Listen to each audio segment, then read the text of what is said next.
السلام علیکم ورحمۃ اللہ وبرکاتہ۔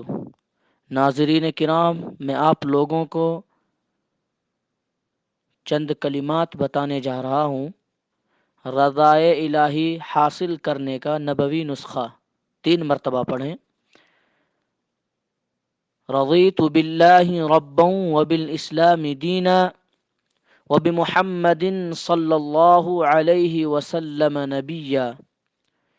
رضیت باللہ ربا وبالاسلام دینا وبمحمد صلی اللہ علیہ وسلم نبیا۔